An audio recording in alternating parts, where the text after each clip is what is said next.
Welcome back, guys, to the Beyond Condition podcast, the voice of bodybuilding. And I'm joined by an international guest, Rachel Newman, who we sort of befriended each other on Instagram, haven't we? Yes. And of course, you share some of my stories about essentially the truths of bodybuilding. And we haven't met as such, but of course, we're going to have the episode today. And I feel like we resonate a lot. Yes. Yeah, for sure. Now, of course, your story is unique to you, and you're actually a mum, a teacher, and you got your IFBB Pro card in 2023, was it? That's correct. Yep.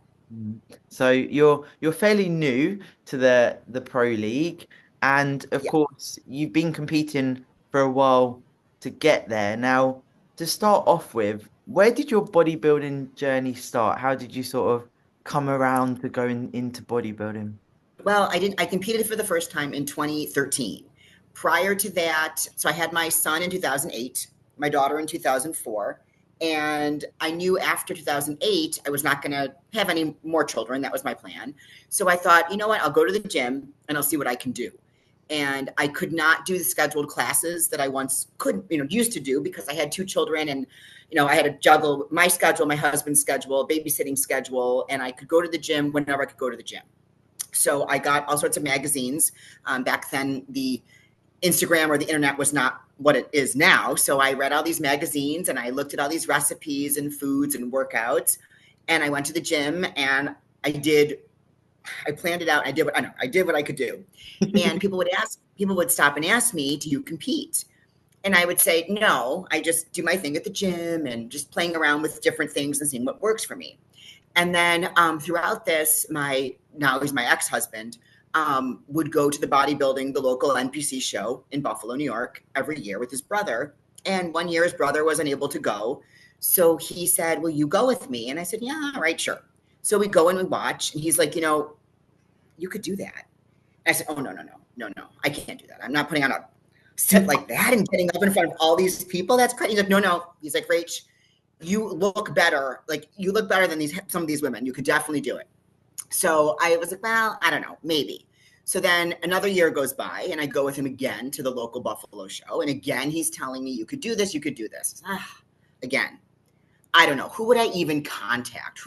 I don't know anything about posing or, how to get myself to stage. Years before this, I was friends with we were classmates. His name is Dean.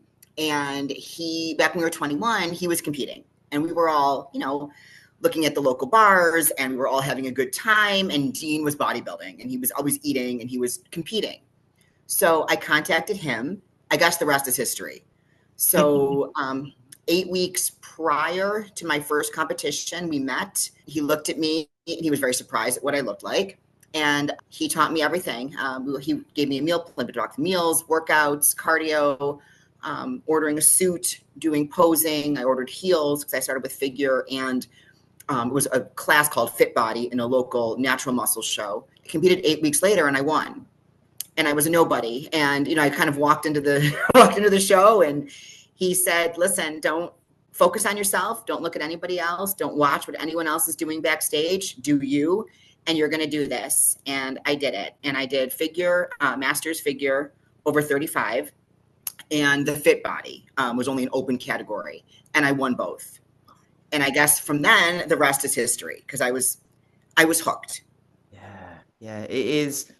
I think that you often get this where it's like the first time you step on stage, you sort of know, is it going to be a thing? Is it going to be, because you get that insight into actually how much it takes, right? And then it's like, Mm-hmm. is that time on stage, is it worth it? Because we can all look, walk around looking pretty good and you don't need to step on stage to validate that. But for sure, it's like, I want that again, right?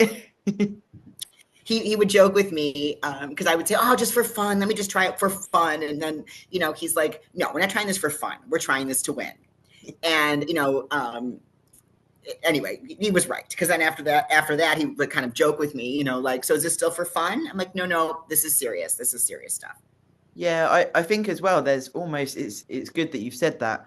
There's like a fun cathartism to it, isn't there? So it's like not fun, but when you actually get on stage and you're like, you can enjoy it. I guess there's Mhm. that like crossover of you could sort of see it as fun, but for certain people, because a lot of people wouldn't find this fun, right? No, my mother is still not quite understanding why I do this. 11 years later, she still has an issue. She supports me 100%, but um, she still thinks it's sort of an odd, strange endeavor of mine. Yeah, for sure. Do you find that actually, when you're around her and if you got to eat a certain food and stuff like that, has it got to the point where it's easier now, or is there still like, why are you eating that and this sort of stuff? No, she's always like, "Can you eat anything that I'm serving?" I'm like, "No, mom, don't worry about it. I'm bringing my own food." Well, what if I make this? What if I make this? And sometimes like she'll make, sweet potatoes. I'm like, "That's fine. I'll bring my scale and I can have some sweet potatoes with my meal. But don't worry about me. Like worry about everybody else."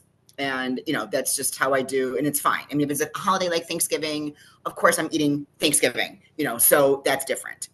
But if she's inviting us over for someone's birthday or like Mother's Day, it's okay, mom. I'll figure it out. It's funny actually. A lot of the American guests that I have on are like, Thanksgiving is different, but the rest of the year, It's true. yeah, it's like that sort of ritual as well. But I think that certainly over the years, you would still have a protein, you would still have some micronutrient. Like you don't have to go completely off of what you would normally do. But I certainly find that actually being able to immerse in certain times of year can help give back to your family, of course. Yeah. Mm. And do you find with your children, does it rub off on them what you're doing, and do you try and Well, my son's in the background, so he is 16, and definitely yes. His father also does like strongman competitions and things, so he's immersed in it in both worlds, and he's definitely into it. In fact, we're going to go to the gym together later today, and yeah, he's good. He's strong. You never guess it. I'm 5'1" and change. He is over 6 feet tall, I think by now, or pretty much. And he's a big kid. He does lots of sports, and he's into the getting stronger and wanting to lift weights. Mm. And then your daughter? She comes with me. She's actually away at school. She's older, so but she comes to the gym with me, and it's kind of cool. She goes to college in Syracuse, and there's a great gym there. So I enjoy picking her up and dropping her off, and then I go and train at this great gym. They charge me $10, and so that's fun. But Mhm. she'll come. She's not into it like my son. Yeah, I think that I don't know. It's almost like I notice sometimes with females, unless you're into like sport really young, maybe it takes a little bit longer, and for men, maybe it's a bit more attractive to sort of do that, especially strongman. Like it's super cool, isn't it, to be able to. Mm-hmm. Have you done anything like that in your past before the gym, or you've always done bodybuilding? No, and no, in fact, this is all new. I mean, when I was younger, I did not play any sports. I Mm. was never good in gym class. I was never good at competitive sports. I was always, I tried, but I was not good, not coordinated. And I didn't even know I was good at the gym stuff until really I started doing these sculpting classes when I was in my mid 20s. And I saw all of a sudden was seeing some visible muscle that I had no idea. I didn't compete till I was 39, and now I'm 50. So although it's been a while, it's still for me it feels relatively new. Yeah, yeah. It's very inspirational actually to hear that, because I've got absolutely no sporting background as well. And of course there's differences and it could lend itself well, but obviously we're both examples of you can still pursue the sport, and yes, there's genetics also. But yeah, Mhm. I just it was never a thing for me. Like I was just like, and then the bodybuilding, I was like, whoa. This is really, really cool. I think, like you say, the element of flexibility and being able to do that around your schedule is Mhm. very attractive for a lot of people, isn't it? It is, and well, it's easier now that my children are older. It was a little more difficult when they were younger. I kept a gym membership around that had a daycare, so I could, at least put them there, so I could train. They had a fit kids, so I could put them in the fit kids and train. And then once they got older and they could be home by themselves, of course now they come with me a lot, but or they're at school, they're doing their own thing. It's Mm. easier now. Yeah, yeah, for sure. And so you were figure and then you've transitioned obviously to WPD. So I how did that come about?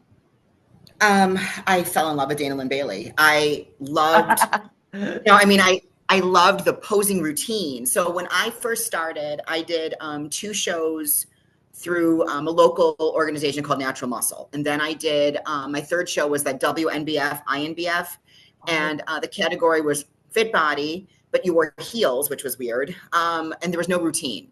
So my fourth show, I really, really wanted to do NPC, and I wanted to do NPC, and I only wanted to do women's physique and NPC, and I wanted to be barefoot, and I wanted to do a routine. So my fourth show was the Buffalo show. It's an NPC, Mr. Miss Buffalo, in 2015. People told me I would never make it in women's physique. I did not have the muscularity. I was told that I would only be able to do figure. That and these are from local gym that I had gone to. I had sought them out perhaps for coaching, and because they had a lot of local competitors, and they said they would coach me, but I would only be able to do figure. And I didn't want to do figure. I want to do women's physique. So I said, well, never mind. And I said, I want to do women's physique. And I left, and I so had my friend Dean. He helped me a little bit, but basically I kind of helped myself. And I did women's physique. And there was only an open class. There was not a master's. There were 6 of us. And I basically did my own posing, did my own routine, and I got second out of 6. And I nice. thought, well, for my first time, doing an NPC show in women's physique, I became nationally qualified, which was pretty awesome, pretty cool. So from there, I never went backwards.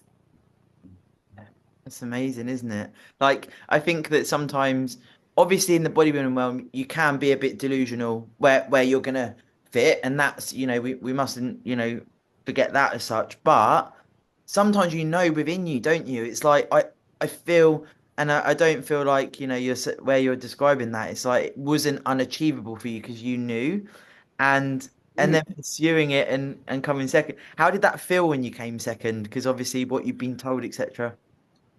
It felt amazing. And actually, before they announced the MC, the man that runs the whole show, had said this was the tightest race of the night. Like this was like it was super close in points. But second place is Rachel Newman, and I was thrilled. I was just and all these women had competed before. All these women looked phenomenal to me, and to get second place, I was super excited. And so the coach you're with now, did he coach you back then, or was that after that show? No, he did not coach me until 2023. Okay. And did you get your pro card with him? Yes, I did. Yeah. And how did you find him? How did that sort of come about? Because like you've said, you sort of spoke to a few. It's always interesting to know how people do find their right coach. I befriended a woman named Kim right here on Instagram, and she does wellness, and she became a wellness pro, IFBB pro with him as her coach. And 2 years ago, November, I was in New Jersey, and I went to a local NPC New Jersey show, and sat with him and chatted with him, and she looked phenomenal to me, and I thought, my goodness, like for what he did with her, maybe he could do that with me too. So I messaged him shortly after November of 2022, and he said, let's do it. Send me some pictures. We'll start in February. And he had to feed me first because I was never eating enough. Okay. And because I was just eating on my own, like figuring, oh, this is what I should be eating. And I wanted my pants to fit me. So he he fed me up, and then fed me down. And I did not do it. And people kept saying, at least people, they want to tell you everything. Oh, you should do a warm-up show. What about no, I don't want to do a warm-up show. I can do Universe because I came in the top 5 the year before. I'm qualified to do it. I'm not doing a warm-up. I want to save it all for the good one, save it all for Universe. And I did. And I won 2 pro cards. So, I won in the open. I won second in the open, and second in the open at Universe is a pro card. And then I won the over 35 and the overall 35. So it was well worth it. Yeah, yeah. What was that like? Were you like, whoa? Did you feel like, all right, I can go in and win this? Are you quite good at sort of manifesting that within yourself?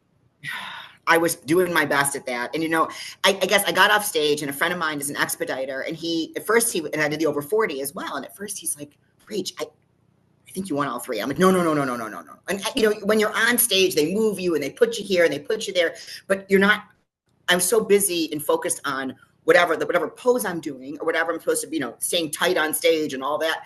I don't realize where I'm standing half the, and so I got off stage, and so I did come in second in the third, but he thought I had won all three. And I'm like, listen, I can't, I gotta wait till later. Like, I gotta process all this. And my coach was pretty positive as well. Like, okay, Rach, I think, you definitely, he's like, let's pretend we don't know your placing. Let's pretend you got to come back tonight and bring it. I'm like, I will bring everything. So, and it worked out. It was my fourth time doing Universe. So it was very, very exciting. Yeah, it's really nice to revisit shows as well. And also I really like what you said there about your coach. It's not right, we've definitely got this in the bag. It's continuing to work, continuing to stay in your zone. And that's important because, of course, sometimes there's things thrown around by, coaches, athletes, etc.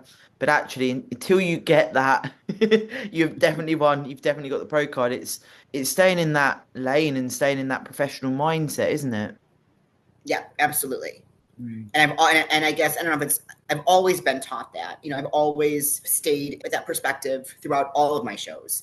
And I have friends who have done way more shows than me. I did what I could do within my own world, but I always stayed that way.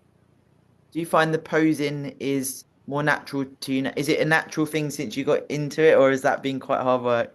I guess it is pretty natural. I've gone to different women for help in posing, IFBB pros, local women who live, close by. I've gone to see them for posing. But a lot of it is just, I do it and I take pictures or I take videos and I see what looks good. And that's what I go with. Like my presentation, which you do before prejudging, has been the same for years because I like how it looks. And why reinvent the wheel. So I always do the same thing. I just did it when I did Pittsburgh Masters, September 1st. I always do the same thing. But it's a bit like your diet and the training, etc. It's like, if it's working, keep going. Right. Yes. Sometimes you'll have a check-in and it's like, and that's in prep and in off season. It's like, it's working. We keep going. And I think sometimes people are looking for this, like, surely we should be changing loads of things. And it's like, actually, sometimes this is where it's like bodybuilding's boring or whatever. But for us, that's good, right? Like the structure, the control, knowing what we're doing, that's where we thrive, isn't it? Yep. Yes. That's what I like, the routine. I like the consistency. Like I forget, like how I used to eat prior to following directions. You said before we jumped on that your coach pretty much says this is what we're doing and you do it. Have you always found that being coached is quite easy for you in regards to just getting on with it, Yes and no. I've never questioned my current coach. Never questioned anything that he has done. I think everything he does works. And I believe in him, and his competitors speak for themselves. The men and women that he has coached or that he is still coaching are all phenomenal. So I think to me, that's his business card. So I've never second guessed anything that he wanted me to do as far as food wise, cardio, training. But, in the past, I had that person, Dean, who I worked with for many years. And unfortunately, he passed away in June of 2020. And, he led sort of a reckless, unfortunate lifestyle. And, he never kind of got past all of the things that he did back when he was younger, and it never kind of came back to him. So he struggled with that. I always trusted him. I learned a lot from him. There were a few shows that I coached myself due to what he taught me. I ate the way he told me to eat, and I, structured everything else around that. A lot. I mean, when I think about all my fundamentals of bodybuilding, it's from him. He taught me that. After that, I had another coach for 2 shows, another IFBB pro who was excellent. I just, and I came in the top 5. I was always first call outs at Universe. but never number one. So I think that I made a good choice when I chose my current coach. Yeah, it's never easy for a lot of people. I say it's never easy. Some people will be okay with that, but I think the listeners will be listening that maybe they're with a coach and they're not sure if that's the right coach, Mm-hmm. and maybe they're at the point with you where it's like they've done okay or they've done quite well. First call outs is bloody brilliant, and it's like, do I need a different coach or do I stick with that coach for longer? What would you say in your mind? Was it more sort of like you actually got to be at a show with him and then there was like, actually, that I'm quite intrigued there? How did you sort of, if people are struggling to do that? I think I knew him personally first, talked with him, just a nice, easygoing. He was excited for his competitors that were on stage. I was watching him, cheering them on, and he would run backstage and let them know how they did. And I thought, that's what I need. And I did not have that before. So that he was not there. Like one show that I've done so far with him, he was not there. But he was there in spirit, and he was there on the phone, and I was checking in every 2 hours, it seemed, so that it was good. But It is, I think, especially when you do your first competition, or I suppose even down the line, you forget sometimes what peak week and show days like, and you're like, have I got to do another check-in? Like it's very full on, isn't it, when you're doing it remotely? mm-hmm. Oh yeah, it was okay. You're gonna, and then I'm like, wait, but I'm getting my makeup done at that time. I can't check in at that time. He's like, all right, right. She's like, it's okay. Like, give or take after your makeup, just check in after your makeup or check in after your. I'm like, okay, I got to go downstairs. I got to check it. He was like, Rach, it's okay. It's all right. Do what you got to do, and then check in after. I'm like, okay, Yeah, okay. for sure. It is. I think as well, you can easily be like, it needs to be stress free. I literally made a reel about this the other day. Peak week being as stress free as possible in an ideal world. Mm-hmm. But it's funny, isn't it? Because when you're in that, depleted state, obviously, carbs go in and what have you, depending on your peak. But I don't know. It's a funny. Sometimes you're all right, and then the mind's a bit irrational. And do you have that sometimes where it's just a bit like, what? Yeah, and this year I competed at the Tampa Pro, which is the Thursday. It was Thursday, August 1st, and on right, I took off. I was teaching summer school, so I worked Monday, Tuesday. I took off Wednesday because I flew to Tampa, Florida on Wednesday. So I didn't really have much time to think about much because I was teaching up to that point. And then I taught summer school, through, I think it was middle of August. Then I had a little bit of time off. I had to go back to work just as staff, just teachers. And then literally on a Wednesday and a Thursday. And then boom, Friday, August 31st, I drove to Pittsburgh. I competed September 1st, which was a Sunday, drove home Labor Day, and the next day started teaching with my students, first day. And it was my birthday as well. It was just, but whatever, you know what? I mean, and these people that, sometimes people, are making these, oh, I don't know how to do it all. Listen, you make it work. I almost got stuck in Florida due to the hurricane. I had changed my flight. I left earlier. What are you going to, these are the things I had, because I know I had to go back to work. I had to go back to teaching. I choose to teach summer school. So this is what I have to do. I think that's probably why we've hit it off so much, because it's bodybuilding is tough, and there are periods of time where it is really fucking tough physically and mentally. However, if you want it, you make it work. Like you said, that's such a good Yep. phrase there, because it's like you do literally make it work. And the sort of term of whatever it takes, it's there is certain people, and it sounds like you're very much the same. It's like it is whatever it takes. Like whatever I need to do. Have you found that you've made friends in the space that are of a similar mindset? Yes. Mm. Yes. And I have my friends, my longtime friends who are not bodybuilders, but since I've started this, I've made lots of friends who are, and we share that's how I met them. The woman, Kim, that I was talking about, we become great friends. We room together in Tampa. She, competes in wellness. I'm in women's physique.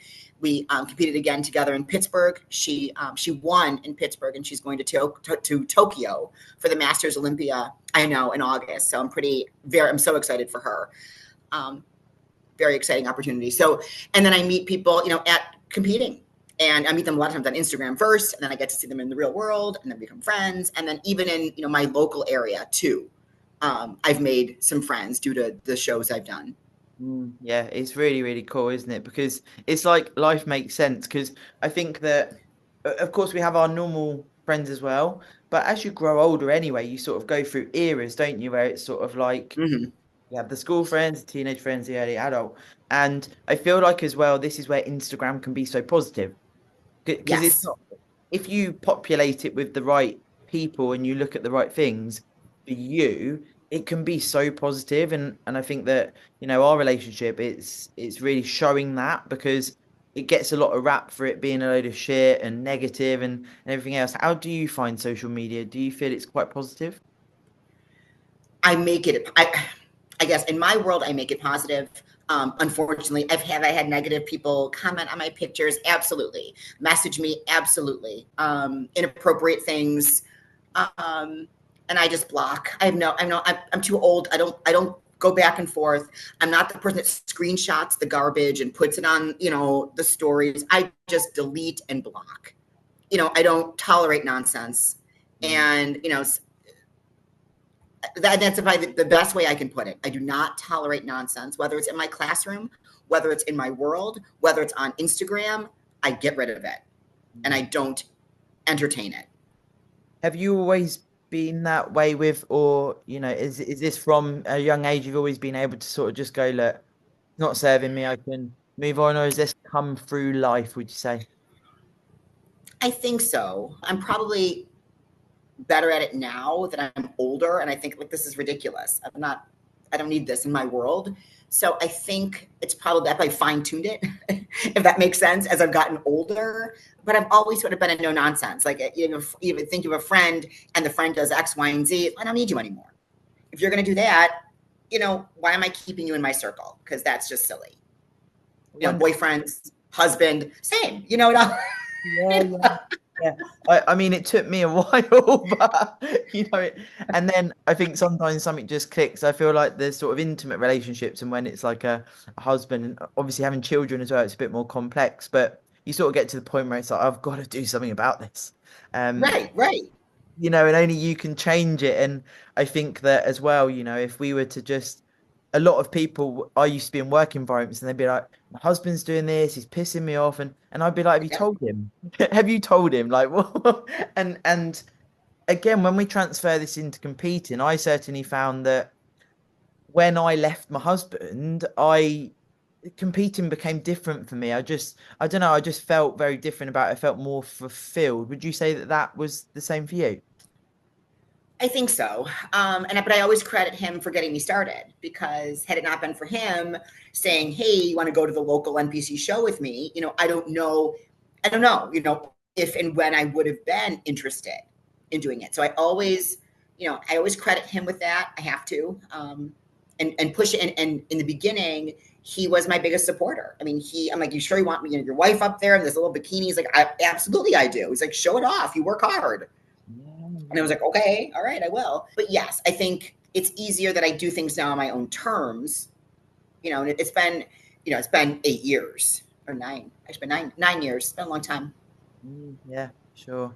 And at your where you teach at your school, do you Hmm. find with what we have to do as bodybuilders and with the schedule and the eating and things like that, have you just got have you always been in a rhythm where you can eat your meals at break times and you make it really easy, or do you ever get sort of stuck in class, or is there certain scenarios where it's like, oh, this is really hard to stick to my plan? The only time it ever happens, and it's very rare, is if I'm stuck in a meeting with a parent or a student, or in a disciplinary meeting that I'm having with a student. There's been times where I had to postpone a meal because I'm in the middle of something. But typically, I'm able to work it out, which is great. Like I eat before the kids walk in. Well, I eat at home. Then I eat before the kids walk in. Then I eat at my lunchtime. Then I eat when the kids leave. And then I eat again, of course, 3 hours later once I'm home. Mm. So I'm able to do everything. I'm lucky. Where I live, I have a community gym, which is open 24 hours. So I can do cardio at 3:30, 4 o'clock in the morning. Because most gyms around where I live are not 24-hour gyms. and then I'll train later. And do you tell the children that you do compete in? How's that? Well, they see my arms, or they see my veins, and some of them, the first kid that ever noticed was like, "Mrs. Newman, are you angry?" I'm like, "No, why would you think I'm angry?" He's like, "Well, there's like this like vein in your arm." I go, "Oh, no, no, no. I'm not angry. It's just from working out." Or, but now, they think it's pretty cool. Most of them think it's pretty cool that I take the time to work on myself. Yeah, I was always wondering They how. always want to know how strong I am, and how much I lift. It's not really about how much I lift. It's how I lift. People yell at me in the middle of Walmart, like, "Hey, how much you bench?" I'm like, "Oh, I really don't bench." "Sure you do." I'm like, "No, I really don't. I'm sorry. I just lift some weights. I compete in bodybuilding. I don't compete Aesthetic. in lifting." Yeah. It's funny, isn't it? Because I certainly feel like over the years, it used to be very much those sort of bench dead squats, and then it's a lot of coaches would describe a lot of accessory work, as it were, and then the compound moves. But I think that sometimes, again, it can be misconceived of this sort of like having this pumpy workout and just. But actually, we do need to, of course, to accrue muscle tissue, keep muscle tissue as much as possible. What we do need to do in the gym, we do need to work hard, and this is where it's not that pretty side. Do you find that the gym is your? Do you really get a lot from the gym as being able to step into the gym, do your training? Does that give you a lot in itself? Yes, and I've changed that because I think, some years ago it was more my social time, and I would go with 5 friends, and yeah, we'd work out. We'd be there all day. I don't know how we did it. But all day long on a Saturday, and taking turns and doing this and talking and training. And then within the last, I don't know, maybe, well, since COVID, when gyms reopened, I'm guessing, because I'm thinking like when that kind of stopped and started, once we didn't have the gyms for an extended period of time, and then we got the gyms back, I didn't want to take the gym for granted anymore. And it was not going to be a time for social. It was going to be a time for work. And so I think, guessing in the last 4 years, since that time, and of course, that's the time that I did earn my pro card and, competed in pro shows. To me, I might have a training partner when I go, but it's business. And there's a job to be done. I don't really, and people kind of know that now. Like, they don't really stop me. They don't want to talk to me. And if they do, it's quick, because I got to keep going. Like, I need to train. I can't just sit here and talk. It's not my social time. It's my work time. It's defining that, isn't it? Can be quite hard for people. I'm sure there'd be people listening thinking, oh, because I guess the more established you are in a gym, the more opportunities there are to talk and make small talk and stuff. And I think sometimes it takes a certain person to just be like, look, I'm doing my workout. I need to carry on. Did you find that you were just able to do that going back from COVID, or have you had to have some conversations with people where it's like, You know what? A lot of times it's pretty quick. People say, "Wow." I always ask, "Do you compete?" That's usually, I got asked the other day. I'm like, "Yeah, I do." And then someone says, and then some people will kind of just know. Like, they'll say, "Listen, I don't want to bother you, but just want to let you know that you look great." Okay, great, thank you. I appreciate that. And then I move on. And there are people that have seen me now in the gym for 10 years. And, like when I was training this past season for Tampa, Amanda said, I just walked by me and he said, "I've never seen you look this good." And I said, "Thank you." And that was it. And then, you know what I mean? Like, so that I don't mind, but I don't have time to, how's the cat? right, right. And I used to, I feel like it used to be like a fun time. And now it's not a fun time. It's fun, but it's fun work. Do you find it still a bit surreal that you're an IFBB pro? Yes, I do. Yes. For so long, I looked at these men and women in magazines, online, and I thought, "Oh my goodness, look at them. Oh, like, they are so incredible." And, although it was always a goal, I suppose, to get here I am. And yes, it still is surreal that I'm on the same, caliber. I don't know. As much as I look up to these women, I was talking to a guy yesterday in the gym who's also an IFBB pro. We both earned our pro cards at Universe, and we were talking about being starstruck or not being starstruck when we see these people that we've looked up to for so long. And I said to him, like, "Listen, I'm not going to lie. Like, when I see these people and when I go to, like, Tampa Pro especially, and I see these men and women that I've been looking at in pictures or videos. I'm like, I'm starstruck. Like I'm almost at a loss for words. Like I see these people and I'm like, oh my God, it's so and so. And I realize, yes, I was on the stage too. But yeah, it's still incredible to me when I see these people in person. And it's like, oh my God, like my social media world and my real world like mesh. It's like I guess as well, when you look up to like if we were a child and we followed a certain band, a music band or whatever, you Mm-hmm. saw them in Mm-hmm. person, you'd be like, oh my God. It's It's sort of true. like that, isn't it? It's like, Yeah. and it's so funny when it's Instagram as well, because you know their Instagram handle a lot of the time, and you're thinking, I'm sure I know their name, and then it's trying to remember everyone's name. Have you ever had any bad experiences of meeting someone in person that maybe you perceived as someone else on Instagram? No. No, okay, that's good, because yeah, I've had a few of Mm-mm. those, and it's very, very weird.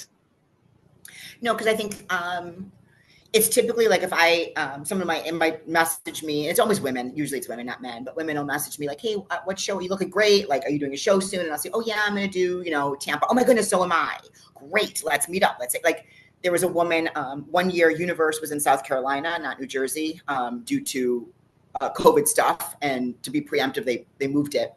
And it's funny because she was like Midwest something on Instagram. Her name was nowhere. So I'm like, yeah, see you there. So literally I walk in the hotel and there she is. And I'm like, hey, listen, what's your name? Because I don't want to call you Midwest, Midwest workout girl, like the whole time we're here. It's so funny, isn't it? Because I literally at the weekend I had a seminar. Actually, Samson Duda was there, who obviously won Mr. Olympia, Oh, and yeah. there was a guy there I recognized, and I was like, "You're famous on Instagram," and I was like, "I literally don't know your name," but I was just like, "You're famous on Instagram," and he was a bit like, "Yeah, probably, yeah." It's just like it's sometimes hard to, because you can see so many people in a room, and you know their Instagram handle. It's like, oh. Now we have a listener question from one of my clients, Beth. So a bit back to sort of working with children about, do you find your BB journey inspires your students or deflates them? We've sort of touched on it already. Have you had students actually sort of verbally feedback and say, oh, it's really inspirational, or have they expressed interest in BB or anything like that? Yes. Yeah, I've had a lot of students ask about eating more than training. A lot of them, how do I gain weight? Especially the boys. But yeah, I think it's changed me as well. Like I feel like when they're down on themselves, it's high school kids, and they're saying, "Oh, I can't do this or I can't do this," but why not? Why can't you do it? You know, let's figure out how you are able to do this, and be able to solve this issue, follow your goal. And I think so because I'm doing that or I've done that, I feel like now I have more words of wisdom for them. But they do think it's pretty cool. They think it's pretty cool that I do this. When I tell them I'm professional, they're like, "What do you mean professional? Like that's," and like they'll think that that's really cool. I'm like, "Yeah, it is really cool." And like when I tell them I compete in Florida, and I mean, like, I mean, not just because they'll ask about Buffalo. I'm like, well, no, there's no competitions for me to do in Buffalo. It's I have to travel. There's no pro shows here. Nobody is put off by it. They all think it's pretty cool. Mm-mm. And do your children, do their friends sort of know about it and they're like, oh, your mum's really cool? Yeah. Yeah, it's my son smiling at me over there. Yeah, yeah, yeah, yeah, yeah. Yes. And my daughter was like, her friends, like, oh, your mom's a queen. Your mom's the queen, which is great. Like, yeah, I'm the queen. Great, that's awesome. But yes, my son's friends too. When he was a little boy, he went to camp. And I remember I picked him up from camp, and he's like, and I was in my workout clothes or something, or a sleeveless shirt, and he's like, Mom, all the kids were like, your mom has muscles. Your mom has muscles. And I told them to stop, knock it off. Don't worry about my mother. Do you remember that story? Oh. It must be super cool. 'Cause I can't even imagine what it'd be like for my mum to be a pro bodybuilder. Oh my God. No, me either. Me either. And then, usually I tell people, people sometimes are surprised I'm a mom. I'm like, yeah, you can be a mom and still, have a kick ass body. Lots and lots of professional women or just competing women or just women have, incredible physiques after having many children. I think it's a really nice episode to celebrate actually you got into it later in life. Like you say, you're 50 Mhm. now and you're still Right. very much in the competing realm. You're in the pro league, and it's like, even if you do find it later in life, again, what we were saying earlier, no sporting background. Yes, you may have some genetics potentially, but essentially you've had to work for it, right? So it's like, Mhm. it's inspirational for people, and being able to go, well, actually, is there an age limit on it? Have you found from 39 to now, have you found training's got harder or fatigue's got harder or anything like that, or are you finding it around the same? I know. I think it's better. Nice. Mm. I mean, my physique has changed tremendously, and I think a lot of it was a learning process too. I've learned how to train effectively, and I'm not as maybe as afraid to lift heavier weights. I mean, I'm cautious because I'm old and I don't want to get hurt, for sure. I don't want to injure myself, but I do things. I feel like I'm way stronger now than I was at 39, and a Yeah. lot of it's eating as well. I eat a heck of a lot more than I did at 39. I mean, to put it in perspective, like this morning I was 133 pounds. I'll put it out there. It's fine. When I compete, I'm about 114, 113. When I competed for the very first time, I was 105. So I was 100, actually, I was 102. And my friend Dean said, I had to gain weight to get on stage. Yeah, So I was wild. 102, and then I was finally 105 when I was in my first show. So a lot of my strength, I believe, has come with this accrued muscle for sure, but also eating. You know, I'm 20 pounds heavier than I was, let's say September 1st. And do you feel quite good in this body? How does that feel for you? Or does it feel weird? Um, it's weird after you've been, I think, so lean for so long. Then it, but it's okay. It's good. Like last year I got up to the 140s, but then I got back down. So it's all relative, and it all worked. And I followed my coach, and I ate the way he wanted me to eat, and it paid off. So I just keep thinking every time I compete, I will look better. I will present a better physique. That's that's the it's like that's it in black and white, but it's those steps to that acceptance, because you know what it's like. I think particularly in that acute phase when you've been really lean, you've had the show, and then obviously it starts to go the other direction as such. But I feel like you can hold a good body composition if you don't just go fuck it. But it's a weird spot, isn't it? Because you're chasing like new lows on the scales, veins, like you say, looking different, and then coming through that. Would you say there's certain things over your time of doing it that have helped you get through that post-show phase in particular? Or is there any like standout advice you would give to anyone listening for this period? I just to understand that it's necessary, that we can't be stage lean forever. We can't be lean forever. It's just not healthy. And I think I guess it's if you have a goal, right, that you want to do better in your next show, or you want to compete, and you want to, whether it is to to place better in any type of show, you have to eat.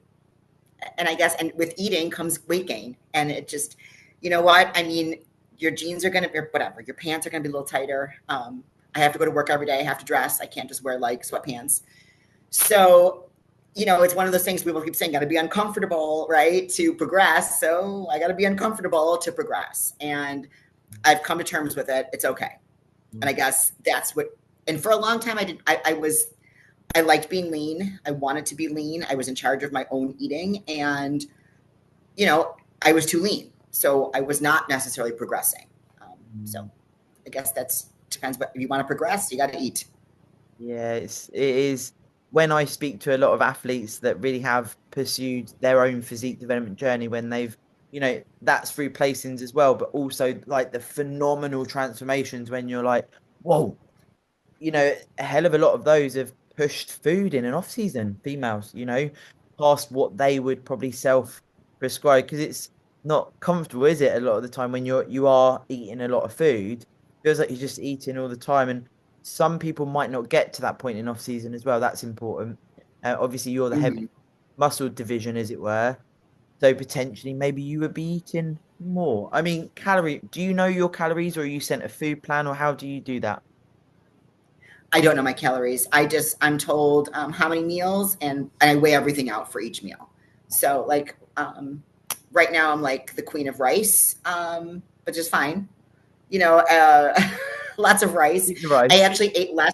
I ate less this week, so I lost 2 pounds. That was on purpose. He told me to. I had some blood work done today, so he thought might as well like scale it down a bit to get a better reading for your blood work, for cholesterol, for all that stuff. So I went this morning for that, and I check in again tomorrow. So maybe he will increase a little bit because I decreased a bit.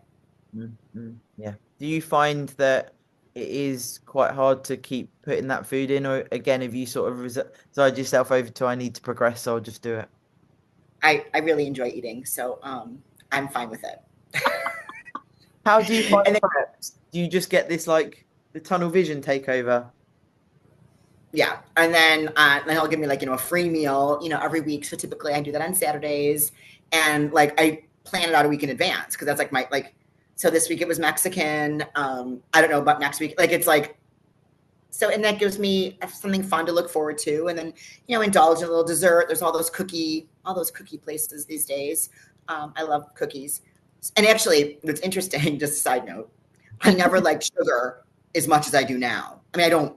Clearly, I'm not ingesting sugar necessarily, but I crave it, and I never did. I never craved sweets until I started competing, It's funny, isn't it? and I don't know what it is. Like the whole time I'm in prep, I look at these people put all those reels up of the cinnamon rolls and the cookies and the cakes and the ooey gooey, stuff. I'm like, it's all I want. It's all I want. And then like prior to the show, I buy all these stupid cookies and I buy all the stupid Reese's peanut butter cups and too much. I make myself sick, but I don't finish it all either. I'm like, I'm a little too much. Get too much. And then it's like all I want. It's weird. I used to be a salty person. Like I wanted like salty stuff, and now I want sweets. I do wonder as well sometimes the social media side of things, almost sometimes we build up in our mind we want certain things. I've certainly been there. I think sometimes until you've been there multiple times, it's quite hard to see it for what it is, and you still want to do it. But you know what it's like, you say, when you can't finish it and you're thinking you feel terrible. It's like I always could describe it as like an alien in your body, and you're like, oh my God. You got to last it out, and it's like it's a really weird feeling, isn't it, Rachel? Mm-hmm. Mm. But I'll do like during all, I did a 24-week prep in all, 20 weeks of the first show, then 4 weeks of the second. Black coffee every day. I have a switch. So like, Yeah. it's weird because then the minute it's done, I buy all my artificials. I'm the artificial sweetener, princess here. And I don't know how I drank coffee before, but I did. And I drink black coffee and I don't use any artificial sweeteners. I eliminate all of them, even stevia. And that's just something I've always done. So again, I eat how I'm told to eat. And I think I've never cheated on a diet unless I was told to cheat on a diet. Get a steak and fries tonight, Rach. Get a cheeseburger tonight. I've never once cheated on a diet, ever, in all of the preps I've done. I love that. Amen, sister. I feel like it's it's hard, isn't it? Because we can't relate as such because we've never done it. But I guess if you do, it's like you want to try and realize why. I would say, from a coaching standpoint and from competing myself, it's like, why would you cheat on your diet, and actually getting to the bottom of that rather than brushing over it. But yeah, I don't know. It's a funny one. Like you say with black coffee as well. I'm like, black coffee is horrible in off season, but in prep, isn't it? Weird, isn't it? And I get the death wish. So I'm like, all right, I'm gonna get the most bang for my buck. So it's like, heavily caffeinated. So I don't need as much. And I put ice cubes in it. I get, brew it hot, put ice cubes in it and just chug. Because I need the caffeine. I mean, again, I'm up at, 4 a.m., 3, whatever. I need the caffeine, but I don't want anything else. And when you get to those depths of prep, do you find you have those really hard days, and or are you just able to just carry on? Does it ever get to a point where I, like, would I do this? I have to carry on. But there are times where I feel like I'm walking. It's like dream walking. I feel like I'm walking in like a dream. Like I can't. I feel like I'm. You're walking against the grain. I can't sit because my ass is so lean. Oh my God, it's awful, awful. Like it hurts to sit. Like I like when I can sit now. It's great. But I don't complain because it's my choice, right? So nobody knows that I feel this way. I have to work every day. I have to teach children. I have to be on my game. I can't, I teach children that, again, they have special needs. I can't just turn my head. I can't just say, hey, do this. I have to be actively teaching, actively being a part, of the room. I have children. They play sports. I drive my son here, drive my son there, go here, go there. I just do it. And again, it all comes down to this is my choice. Do I have to compete? Absolutely not. I choose to do it. So I have to take everything that comes with it. And that's a mom, a teacher. It's very inspirational, like I say, and a dose of context also. It is you're doing many, many things and you're still excelling, and lots of take homes today. And we might have covered it a bit already, but before we wrap up, if you could give yourself some advice right at the start of bodybuilding, I always land this question on new guests. If you could give that bodybuilder when you first started out in your prime some advice, is there anything that you could think of that would help people listening when they're starting out? Yeah, sure. You know what it is? If it doesn't sound right or feel right, it's not. Like if you're given advice, if you're given, I guess it's, and also not to listen to too many voices because everybody wants to give you advice. I guess that's two things, but again, I think the biggest thing is if you have a coach or you have somebody that's helping you or whatever you want to call it, and it doesn't, whatever they're telling you to do does not sit right with you, don't do it. It's sticking with your values and your morals as a person as well as a bodybuilder, isn't it? Yeah, I mean, yeah. And I think, there's, as we know in this world, there are so many things that people do, whatever it takes kind of things. And in the long run, it's harmful. And, you just want to make sure that, a lot of these, and I think to myself, okay, I was 39. I had my children already. I did those things already.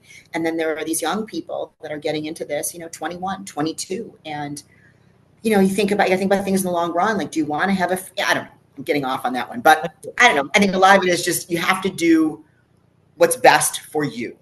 Mm-hmm. And in the long run, because I'd like to live to be 100. I'd like to live another 50 years. Rachel Newman says it here first. She's going to be for another 50 years. And the cutting out the noise, right? Like, yes, we're going to see things pop up and maybe we have a question for the coach. There's a difference between questioning and asking a question for your own learning. And there's so many noises we can take on. But I think I'd say you're living proof that actually dial in on what your coach is saying. Find that coach first that you're going to respect, right? Maybe check out their Instagram, their credentials, etc. You buy in, and it becomes a bulletproof relationship, and it's exciting. And also, I love that your coach gets so excited for his competitors because it's a feeling that is like no other. And obviously, it attracted you to having coaching with him also. It's so exciting, and it's like you're stepping on stage together because you know he's in the audience. I must ask you actually, do your children come to your competitions? They've never seen me. No. Wow. I know. Will I they? know. Do you think that would be a thing in the future? I think so. My son keeps saying if I compete somewhere really cool, he'd like to come. But I have time. It's also boring. Like, Tampa's, you know what I mean? For me, like I love, okay, so in Tampa, I'm there for 4 days, but, for the first 2 days, I'm sitting in the hotel. I don't leave the hotel. I'm tanned. I'm sitting there. Pittsburgh, I'm not doing anything. After I competed, yes, I stayed in Tampa for, 2 more days so I can go and do fun things. But like up until that point, it's not that exciting for, I don't think, a young person. Yeah. Yeah. Also, show day, very long, isn't it? It is very long. And I keep picking these shows that don't even start. Like the Tampa Pro for Masters, I don't start till 5 p.m. So it's, it's all day Thursday of just waiting. Laying on the floor. And then Pittsburgh was 3 p.m. on that Sunday, September 1st. So it was just, it's a long period. You got to go for your second coat of tan. You don't want to get tan anywhere. You got to check in 50 times. You got to eat. You got to wear your food with the dirty hands. My dad's always like, oh, you're eating with dirty hands? I go, yeah, Dad, I can't wash my hands. I might like dab my fingerprints with like a Clorox, little guy, a wipe. I said, but Dad, yeah, my dad's like mortified. I'm like, it's all right, Dad. I'm here. It's okay. This is such a weird sport, but it's very, very cool. When you describe it to people, it's like, this is so weird. That's probably why we like it, though. Yeah. Well, of course, thank you for coming on. And as I said before we hit record, it's nice to meet you because obviously we've spoken on social media quite a lot. And if anyone wanted to DM you if they've listened and they can relate to you, is that okay on Instagram? Well, absolutely. Absolutely. Yes. Love it. Thank you. And I appreciate your time. And of course, Oh, yeah, it's fun. Thank you. Bye. Okay, bye.